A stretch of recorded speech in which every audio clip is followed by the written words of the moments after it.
साथियों नमस्कार। केंद्र सरकार के कर्मचारियों और पेंशन भोगियों के लिए एक बड़ी खबर निकल करके आ रही है।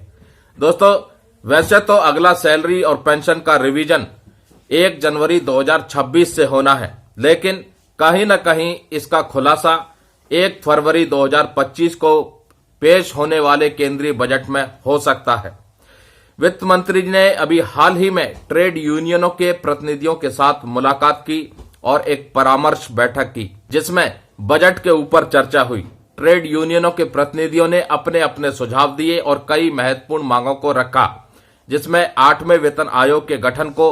तुरंत किया जाए, ये मांग भी शामिल थी। इसके साथ साथ ग्रेच्युटी की कैलकुलेशन की दोबारा से समीक्षा करने की मांग की गई है कि जो साल के 15 दिन लिए जाते हैं उसके बदले साल का 1 महीना लिया जाना चाहिए, और जो ग्रेच्युटी की लिमिट है 20 लाख रुपए, उसे भी हटाने की मांग की है।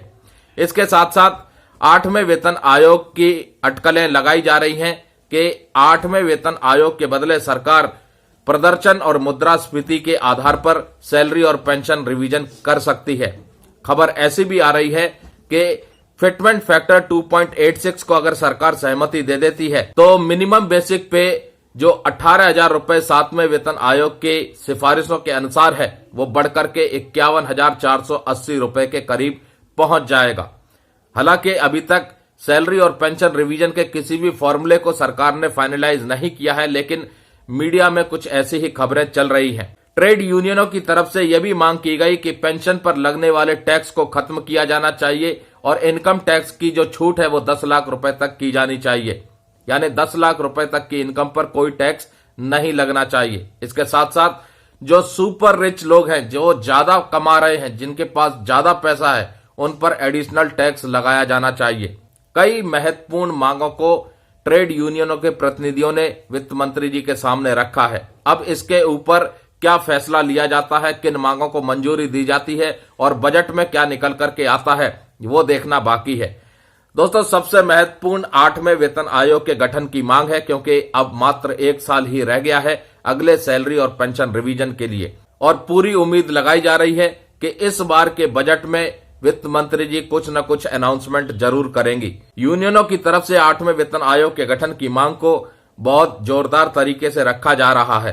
क्योंकि अभी हाल ही में दिसंबर 2024 में दोनों ही सदनों में, लोकसभा और राज्यसभा में, केंद्र सरकार की तरफ से स्पष्ट जवाब आ गया था कि 8वें वेतन आयोग के गठन को लेकर के फिलहाल कोई भी प्रस्ताव सरकार में विचाराधीन नहीं है, और उसके बाद कहीं ना कहीं कर्मचारियों में और पेंशन भोगियों में एक निराशा जरूर हाथ आई कि आखिरकार सरकार चाहती क्या है, किस फॉर्मूले के तहत सैलरी और पेंशन का रिवीजन करना चाहती है। और 8वें वेतन आयोग में होती देरी को देखते हुए कर्मचारी संगठनों में भारी नाराजगी है, और उसके बाद लगातार मांग की जा रही है कि जल्द से जल्द 8वें वेतन आयोग का गठन किया जाए, ताकि केंद्र सरकार के कर्मचारियों और पेंशन भोगियों की सैलरी और पेंशन का रिवीजन जो 1 जनवरी 2026 से होना है वो तय समय पर किया जा सके। महंगाई लगातार बढ़ती जा रही है और महंगाई से लड़ने के लिए वेतन संशोधन की मांग अब तूल पकड़ती जा रही है। अब बढ़ते हैं दोस्तों दूसरी बड़ी खबर की तरफ। 1 जनवरी 2025 से केंद्र सरकार के कर्मचारियों और पेंशन भोगियों का डीए और डीआर भी रिवाइज होना है।